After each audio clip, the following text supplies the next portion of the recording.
Hey everyone, sorry it's been so long since I made a video. I've just been a bit of a slacker, so I'm going to try to be better about making videos from now on. There's a few topics that I want to talk about today. First and foremost, I want to talk about satellite radio.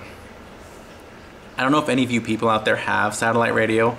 I have it in my car and I love it because I commute pretty far, I spend a lot of time in my car, and it's awesome. I get to listen to anything I want to listen to, and there's no commercials. It's just really nice. I really like it.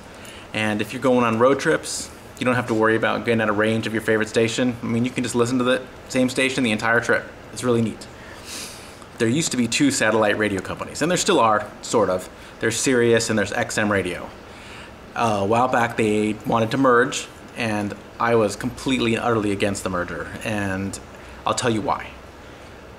I believe in competition. If they merge, they're a monopoly, and what can you do if they piss you off? You can't leave them and say, I'm going to your competitor because they have better prices and they don't screw me over as much. But they swore all up and down that it was the best thing for the consumer. They were gonna have better quality, more stations, cheaper prices. It was just the best thing that could possibly happen for the consumer, and they convinced the government of this. So they got their regulatory approval and they merged. About a month ago, they started merging all the channels. Everything's kind of all together now. And I get an email in my inbox today, and guess what it says? My price has gone up. Shocked. Okay, no, not really. I'm not shocked at all. Obviously that was gonna happen. What am I gonna do now? Can I switch from XM to Sirius to get a better price? Ha! No, they're the same freaking company now. They are on my list. Of course, I'm going to keep my service because I love them. Even though I hate them and I'm mad at them right now, I still like my XM service. So there's nothing I can do now. They are the only company. The next thing I want to talk about is the digital TV transition, right? It was supposed to happen February 17th, 10 days from now or something. And Congress was trying to get it pushed out because people weren't ready. They don't have their digital converter boxes, and people can't be without television. It's the most essential thing in the universe.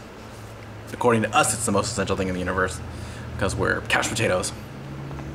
Mind you, I love my television, but I have satellite TV, so I'm not affected by the switch. There's several things I don't like about this being pushed back. One, the people that aren't prepared now are still not going to be prepared 6 months from now because they're just not paying attention.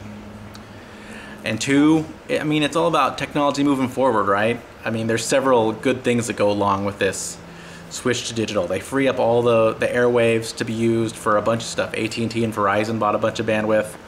And then they designated a bunch of it for emergency services. So like all emergency services across the entire United States will have the same frequency, which they were having problems with during 9/11. Some people, they came in to help, but their radios were on a different frequency and they couldn't talk to each other and blah, blah, blah. Now it'll just be everyone will be the same. And so I'm a big, I love technology. I work in the technology sector and I'm all for things moving forward, and it was like, yes, it was finally gonna happen. And now they freaking pushed it back. So the first bill they tried to make it push back didn't pass. So they tried to get another bill through that just passed today. And the one stipulation I kind of like on this bill is that broadcasters have the option to turn off their analog signal on February 17th anyway if they want to. And I think that's going to be kind of interesting because I think broadcasters might actually do it because they're wasting money, running both equipment at the same time. So we'll see what happens. I think it's lame that they pushed it out, but we'll see. The next thing I want to talk about is Michael Phelps. I know I'm a bit old on this news story. It happened like on Monday or something, but there is a picture floating around the internet of Michael Phelps doing a hit off a bong. Does anyone even care? It's not a performance-enhancing drug. I mean, if anything, he's able to do that many gold medals and still do pot. He's freaking awesome. But we all know anyone that works out that much and is that much of an athlete is not a freaking pothead. I mean, that for all we know may have been his first time he ever even done it. And he's only freaking 23. He's a kid.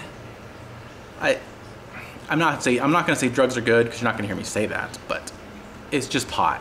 Seriously, he just took a hit of pot.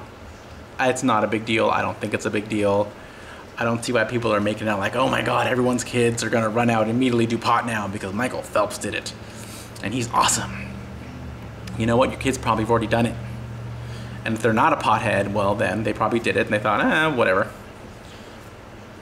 I mean, that's the way it is, right? I mean, you're either going to be addicted to it because you have an addictive personality, like people that are alcoholics, or you did it a couple times and it was fun, it relaxed you, you ate some Doritos, whatever. Anyway, that's all I had to talk about today. I'm going to try to make more videos, so hopefully there'll be more from me in the near future. Talk to you later, guys.